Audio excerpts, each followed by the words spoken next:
The city of Austin remains under a boil water notice this morning, the second time this has happened in 1 year. And that is, of course, frustrating a lot of people, including Austin Mayor Steve Adler, who joins us now live right now. Mayor, thank you for your time. I appreciate it. Now, last year, the boil water notice was because of the winter storms. We understand that. This one happened just days after this winter storm, but we're told this was human error. What exactly happened that you're told? Well, we need more information from the manager and the director of the water department, but what they're telling us and the public is that it was human operator error, most probably, that they're still doing their investigation, but that's what it's looking like.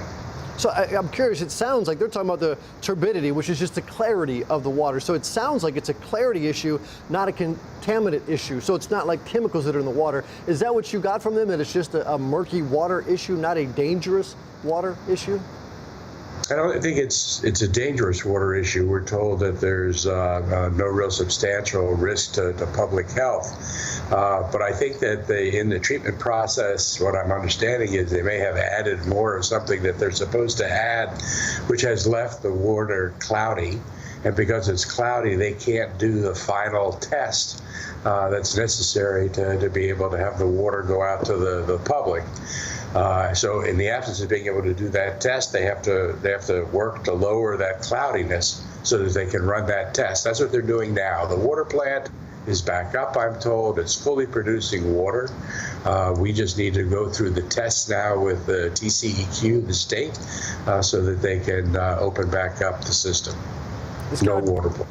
Yeah, it's got to be incredibly frustrating for you, especially after, so much preparation goes into this winter storm, making sure we're okay, and then something like this happens completely separate from the storm, but a crisis nonetheless. Incredibly frustrating for everybody in this city, myself included. We did so well in this winter storm. We came through it pretty well. We got done what we needed to get done, and then to have this happen yet again, very frustrating.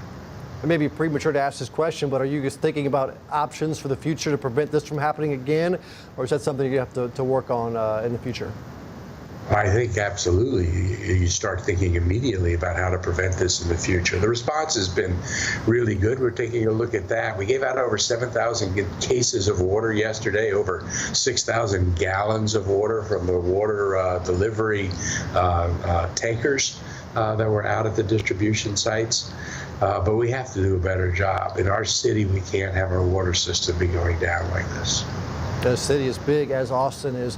Now, you guys, obviously, you did that fantastic job, but 3 days is fast. Austin Water says it expects to lift the notice tomorrow. Do you expect it to be done that fast? Because it was more than twice as long previous times it went down. That's what they're telling us, and in fact, the timing frame that they set up, they seem to be meeting.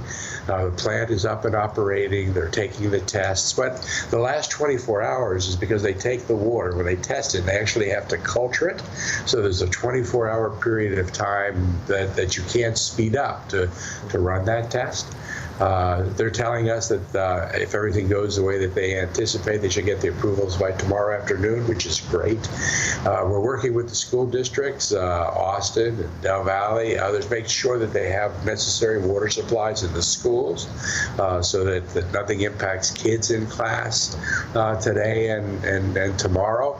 We're working with our partners in the community to have the 5 distribution centers go online, and you can find them if you need them. So we're doing everything we can, no less frustrating. And if you do want to look for those distribution sites, we have them on our website, by the way, KVUE.com. And I don't want to, before we go, I want to end on a good note there. I want to talk about the success of this past winter storm's results, different from last year, obviously. What areas shined and what areas need improvement?